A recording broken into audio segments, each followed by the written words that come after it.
O Via Justiça de hoje é sobre a corrupção no Brasil. Nossos convidados, o juiz Wilson Almeida Benevides, da 2ª Vara da Fazenda Pública Municipal de Belo Horizonte, e Luciana Nepomuceno, advogada especialista em direito público. Numa parceria da TV Assembleia com a Mages, a Associação dos Magistrados Mineiros, o Via Justiça está começando.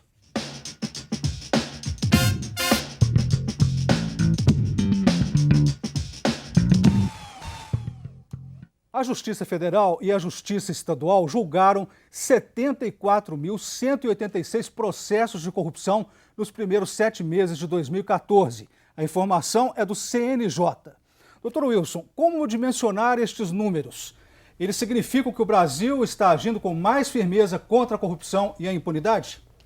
É um indicador de que os órgãos destinados a fazer a fiscalização e a punição para essa conduta do administrador público estão atuando com firmeza, atuando com determinação. Doutora Luciana, a senhora como que vê esses números? Eu acredito que é um processo evolutivo, inclusive de conscientização das instituições jurídicas, da comunidade, que tem que ser controlada a corrupção para que ela não se torne sistêmica. Os dados foram enviados pelos tribunais ao Conselho Nacional de Justiça e se referem ao cumprimento da meta 4 do CNJ. O que diz a meta 4, doutor Wilson?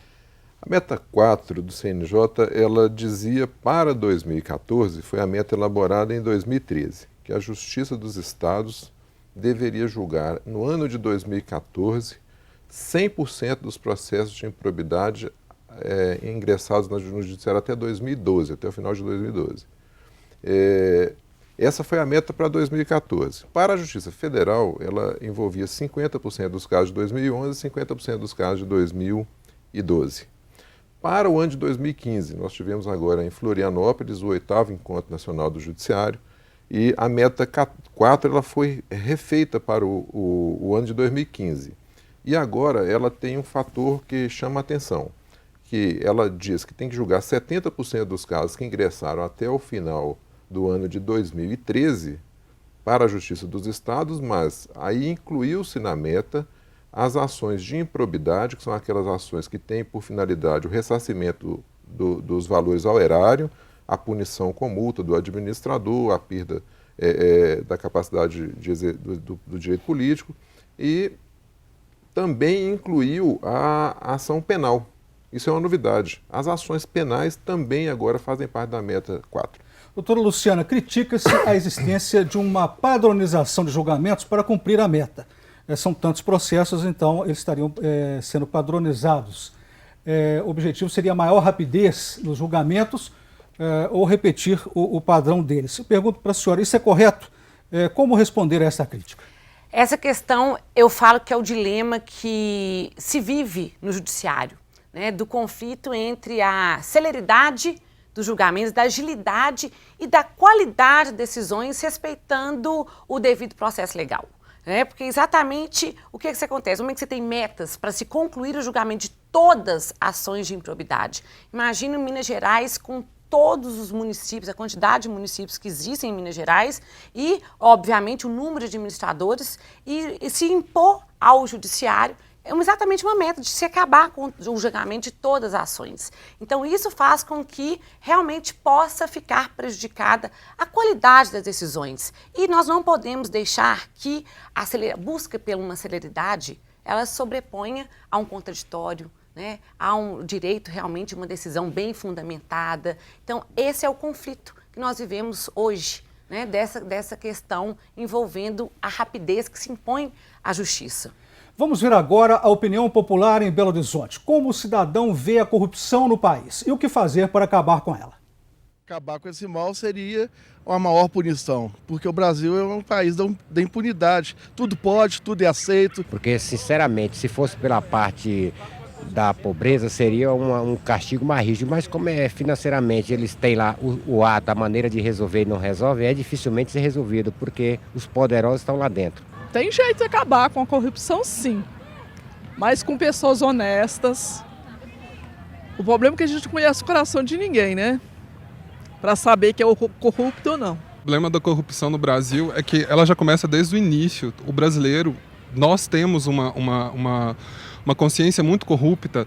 Nós, brasileiros, mesmo por baixo, a gente sempre tenta ganhar um por fora com alguma coisa, tenta burlar alguma lei, tenta parar de pagar algum imposto. A partir do momento que você fura uma fila do banco, você está cometendo um ato de corrupção.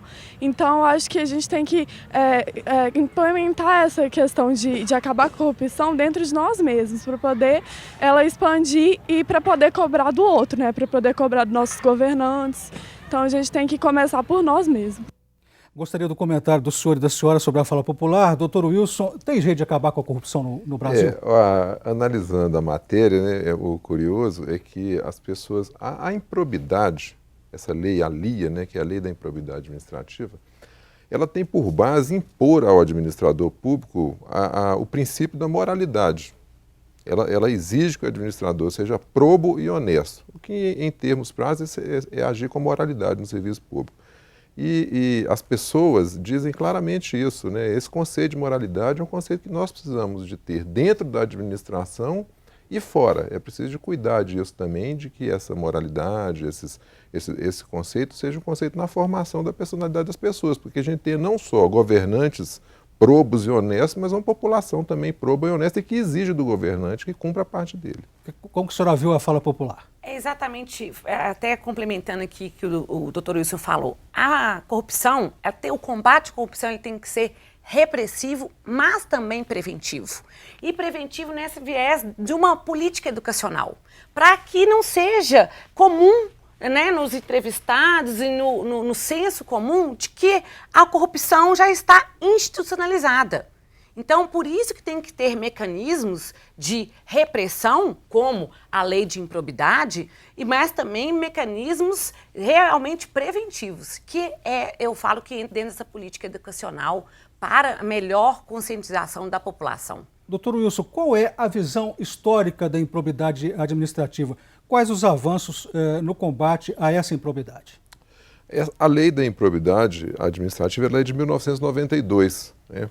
E eu tive a oportunidade de aplicar essa lei no início e aplicar medidas anteriores, fatos ocorridos antes da lei. Isso o tribunal não aceita, porque a lei não pode retroagir. Então, o marco para o combate à improbidade, ela é de 1992.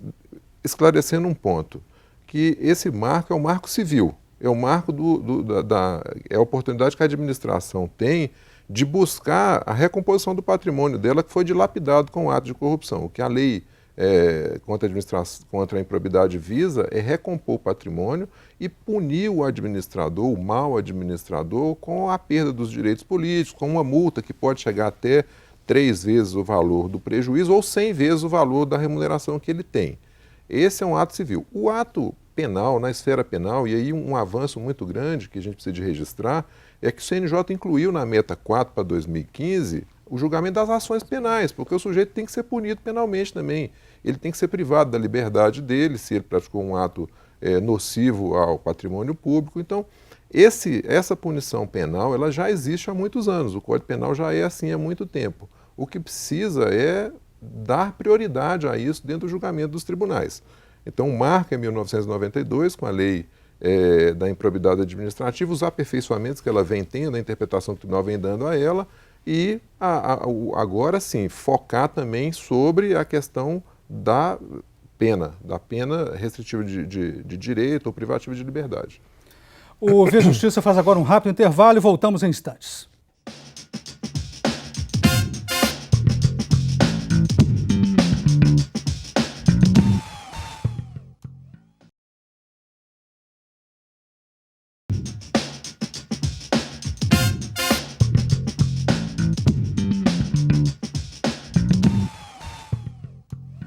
O Via Justiça de hoje e o combate à corrupção no Brasil.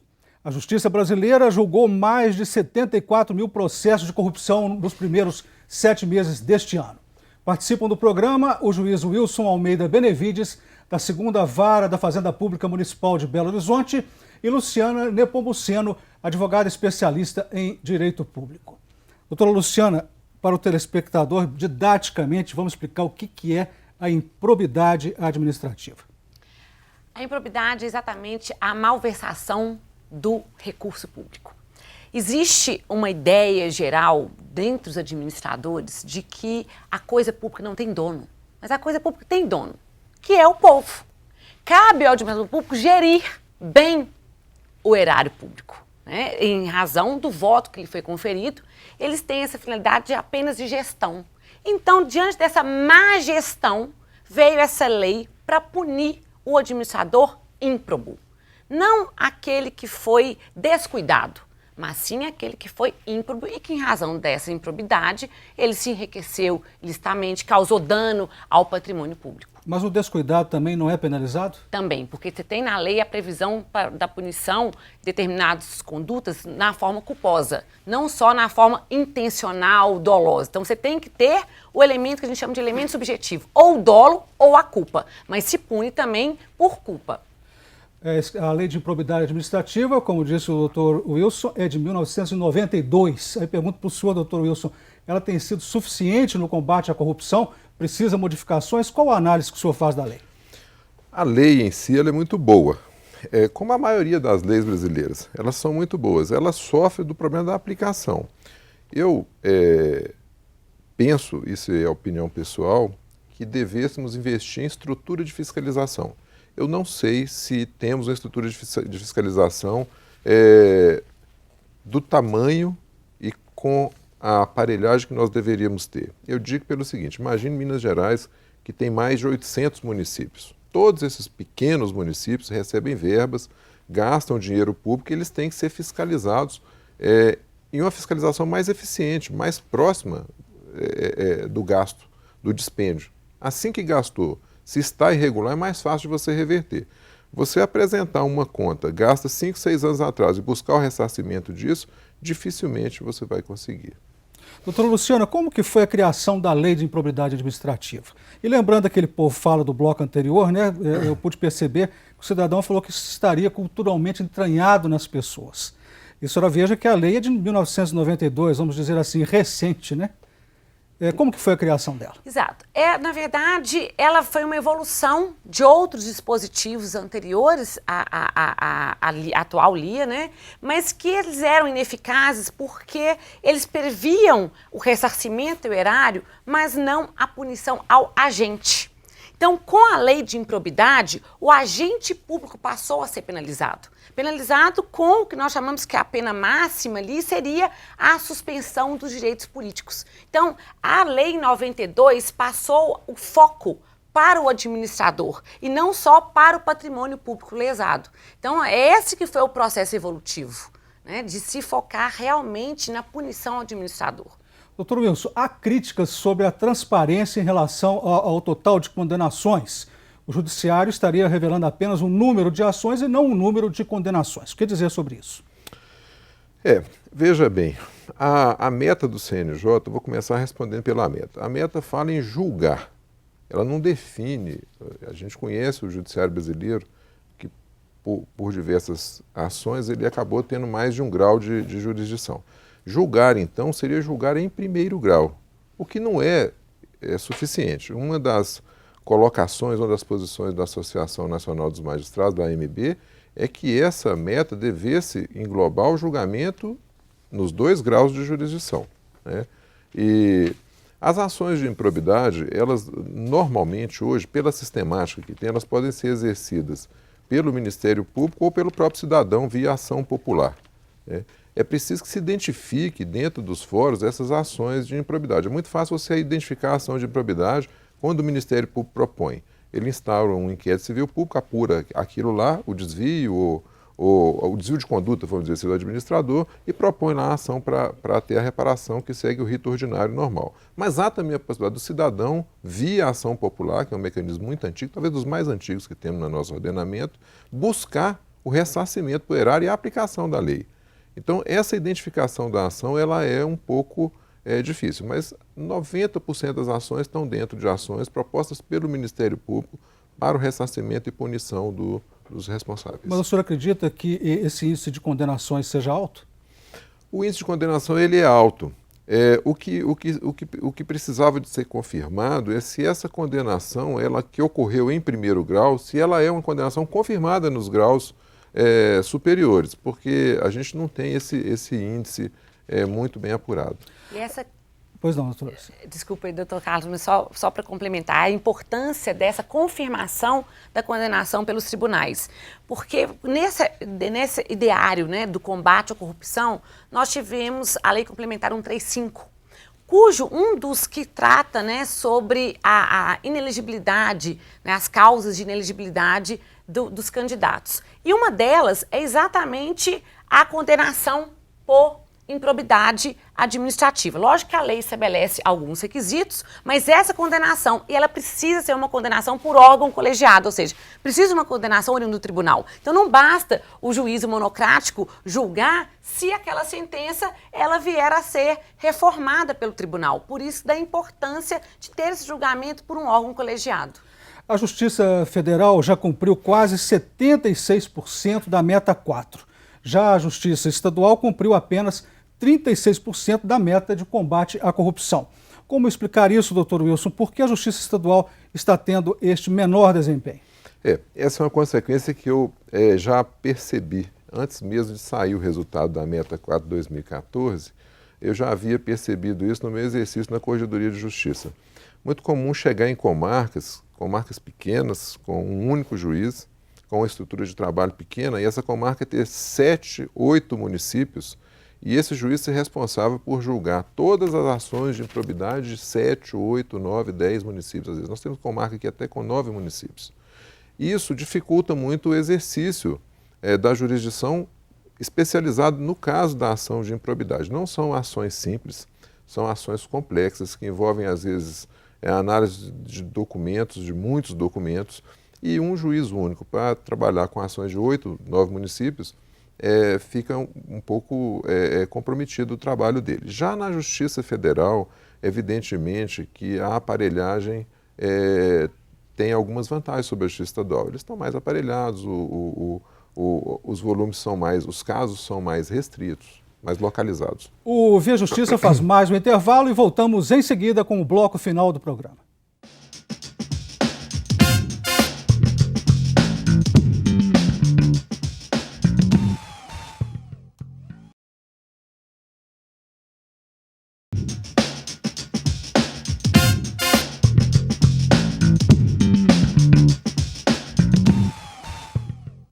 O Via Justiça e o combate à corrupção no Brasil. A Justiça brasileira julgou mais de 74 mil processos de corrupção nos primeiros 7 meses deste ano.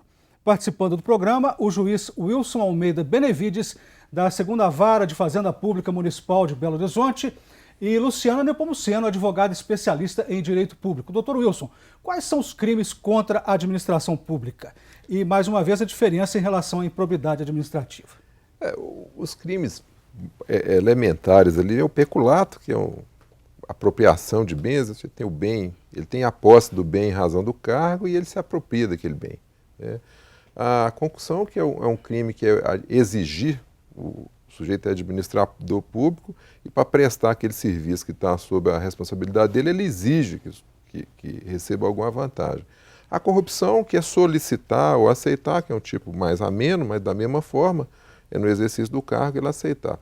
E a prevaricação. A prevaricação é um tipo interessante, porque ela tem uma esfera criminal, que é ele praticar ou deixar de praticar o ato, mas para satisfazer a uma motivação pessoal. Quer dizer, ele viola o princípio do administrador, que é da impessoalidade. Ele, quando age como administrador, ele tem que agir com impessoalidade. A prevaricação é para combater criminalmente essa atitude dele de atuar na gestão da coisa pública, como beneficiando aquelas pessoas que são mais ligadas a ele, ou interesses das mais diversas razões. A prevaricação ela tem uma tipificação dentro da lei civil, que diz que é praticar ou deixar de praticar o ato, ação em cargo, e que isso levasse para ele lá uma certa vantagem, não necessariamente para satisfazer o interesse pessoal. E a corrupção?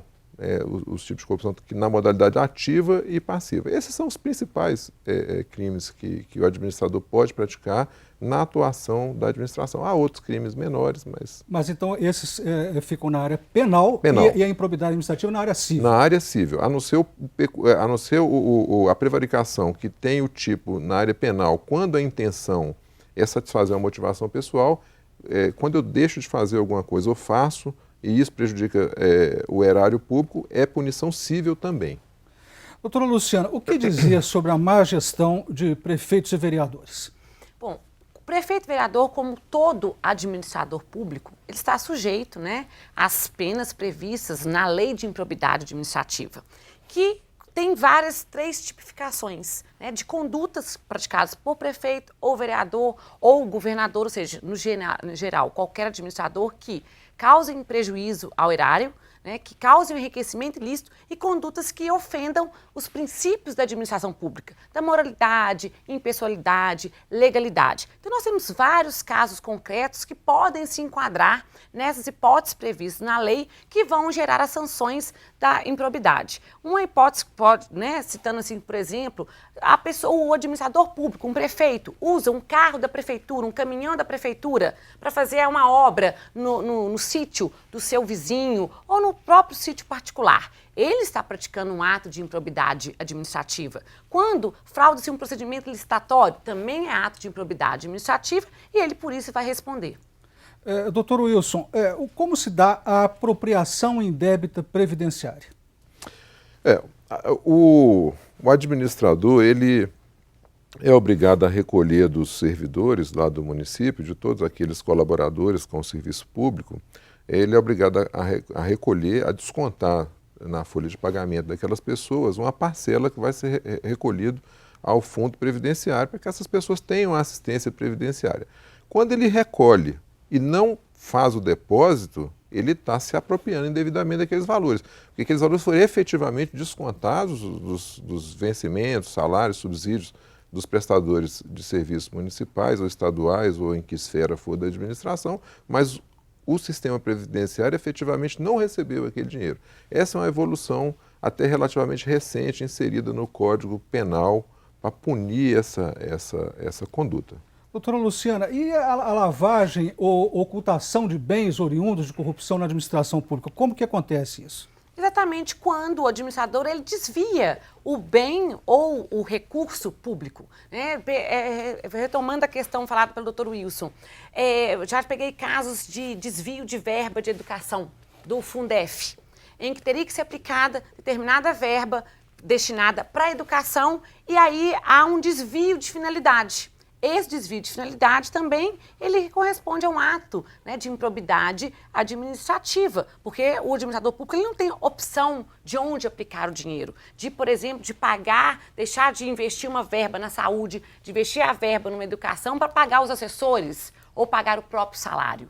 Então, essa que é a forma que se dá de desvio do dinheiro público. Há muitas condenações de prefeitos? Sim, muitas condenações. No Brasil? Muitas condenações. Porque há, primeiro, né, há por parte do administrador, às vezes, um desconhecimento que gera a conduta culposa e muitas vezes há o conhecimento e a intenção mesmo de se fraudar, né, com a base naquela teoria ou naquela ideia de que a coisa pública não tem dono, só que a coisa pública tem dono. Doutor Wilson, quais são as ações de improbidade administrativa? A lei de improbidade, ela traz três níveis de detalhamento, vamos dizer assim, três grandes grupos de ações. O primeiro grande grupo, o mais grave, é o sujeito que no exercício lá do cargo de administrador, ele enriquece ilicitamente, ele pratica um ato lesivo à administração e esse ato traz um benefício para ele.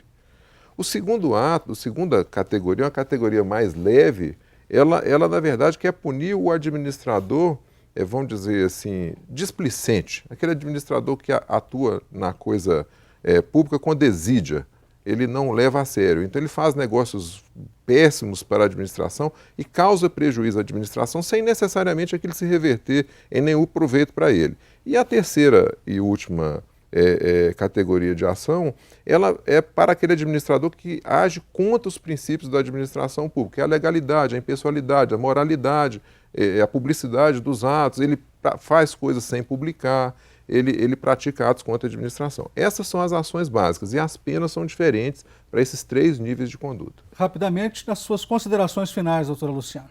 Eu acredito que o combate à corrupção se faz, primeiro, a implementação de um arcabouço normativo que nós já temos. Nós temos um arcabouço normativo suficiente para reprimir a corrupção. Aí temos a lei de improbidade, temos a lei da ficha limpa, então essa que é a conscientização popular que é necessário.